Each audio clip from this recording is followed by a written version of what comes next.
as a company, our two race weekends were able to carry carry our company because of just the health of the sport, health of the industry. Well, although we're making a little bit of a bounce back now, it's our industry.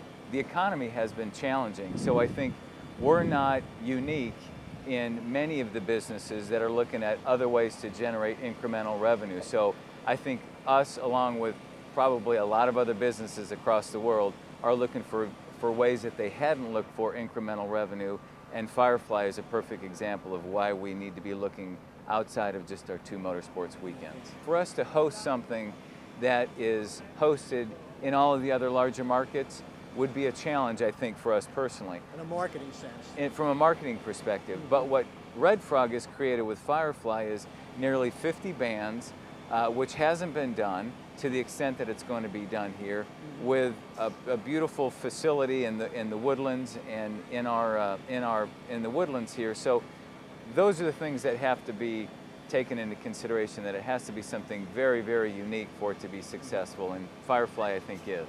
We met the folks from Red Frog back in early fall, and it was really part of a reconnaissance mission that they were on, with going up and down the East Coast, trying to find the right spot for the festival that they had created in their mind. And they went to over 60 locations, or they looked at 60 locations, visited a lot of them.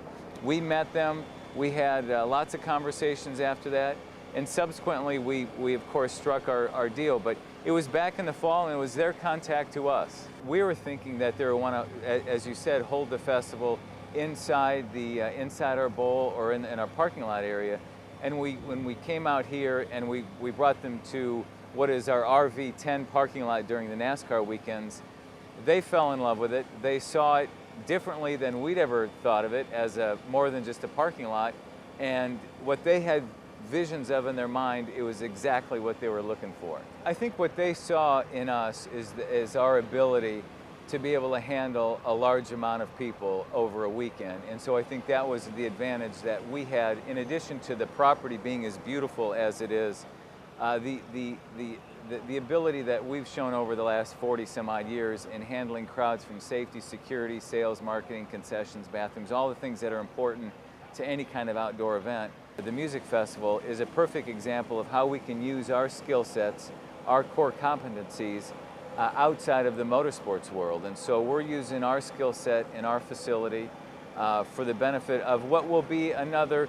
It won't be as large as our motorsports weekends yet, but I think based on their vision, and I think it's from what we're hearing in the festival world, it certainly can get hopefully as large as a motorsports weekend from the standpoint of the amount of people. So there's an economic benefit to the city, the county, and the state.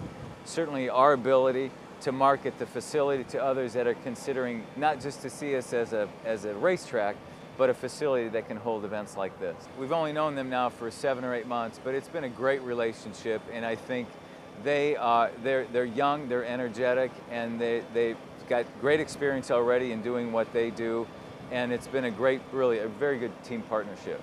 A lot of the experts in the music field have now recommended that Firefly Music Festival is one of the top 10 festivals that music goers should get to. So I'm paying attention to what I'm reading and seeing, and we're obviously weather, it's an outdoor event, we're hoping for good weather, but aside from that, the good news is, from our perspective, and the great job that Red Frog is doing in preparing for this event, it has all the elements of being a huge success.